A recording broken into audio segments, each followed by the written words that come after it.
bukid. Para mamaling. First time ko mag-bike. Hey.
Guys, so eto na kami sa aming destination, Sentera, Cabuyao. Actually, hindi naman ito yung destination, basta kung saan lang kami mapadpad sa ngayon, pero kailangan makapunta kami dun sa bukid, sa palengke. Namalengke kami dun sa bukid. Hindi ko pa alam kung saan yun. Excited na ako kasi mura daw ang gulay dun daw. We'll see. So kanina medyo kinakabahan ako kasi ang dilim. Kaya rin hindi ako nag-record kasi madilim. Ayan, yung bike ko. Bike ni Raz. Naka-loop bar siya. Maglo-loop bar na rin ako. Joke lang. Mahal yun. Hindi natin carry yun. So far, nag-enjoy ako. Kinabahan ng konti. Excited for more. So, I'll update you guys later.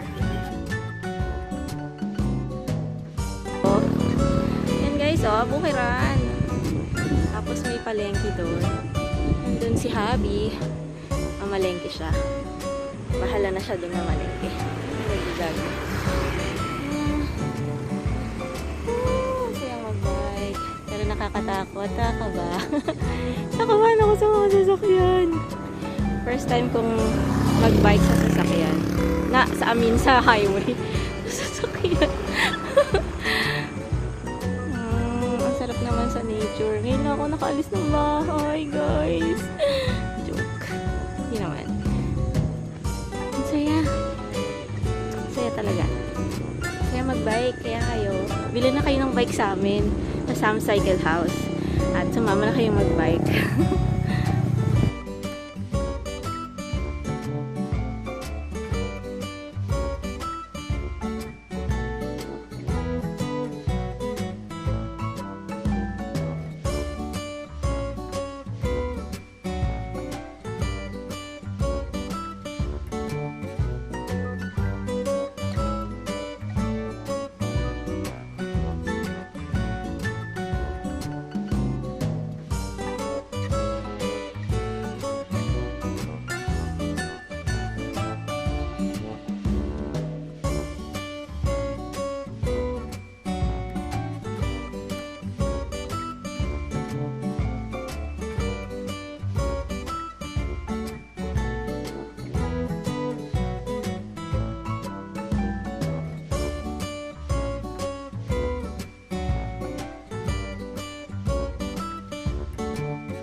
Yan. So, pagdating ko, guys, dumedi agad ang aking baby girl. Yan. That's my first bike ride. Thank you for watching. Hopefully, makapag-bike ulit ako. And I'll post another video. Pag nangyari yun. Bye! Thank you for watching!